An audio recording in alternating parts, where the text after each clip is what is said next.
కోల్కతాలోని RG Kar medical college hospital trainee వైద్యురాలిపై అత్యాచారం కేసులో సుప్రీంకోర్టులో కీలక పరిణామం చోటు చేసుకుంది. ఈ కేసు దర్యాప్తుకు సంబంధించిన స్టేటస్ రిపోర్ట్ను వచ్చే వారం సమర్పించాలని కోర్టు ఆదేశించింది. నివేదిక సమర్పించేందుకు వారం రోజుల సమయం ఇస్తున్నట్టుగా న్యాయస్థానం పేర్కొంది. ఈ కేసు విచారణను వచ్చే మంగళవారానికి కోర్టు వాయిదా వేసింది. అత్యాచార ఘటన జరిగిన సమయం వివరాలతో పాటు సీసీటీవీ ఫుటేజ్ సీబీఐకి ఇచ్చారా లేదా అని ఈ సందర్భంగా సుప్రీంకోర్టు ప్రశ్నించింది.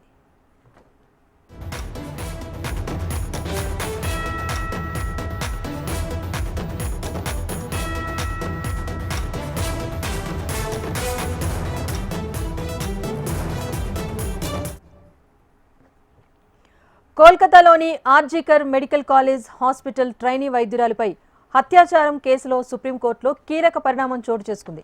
ఈ కేసు దర్యాప్తుకు సంబంధించిన స్టేటస్ రిపోర్ట్ను వచ్చే వారం సమర్పించాలని సుప్రీంకోర్టు ఆదేశించింది.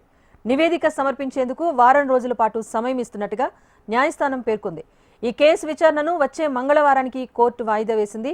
అత్యాచారం హత్య ఘటన జరిగిన సమయం వివరాలతో పాటు సీసీటీవీ ఫుటేజ్ సీబీఐకి ఇచ్చారా లేదా అని ఈ సందర్భంగా సుప్రీంకోర్టు ప్రశ్నించింది.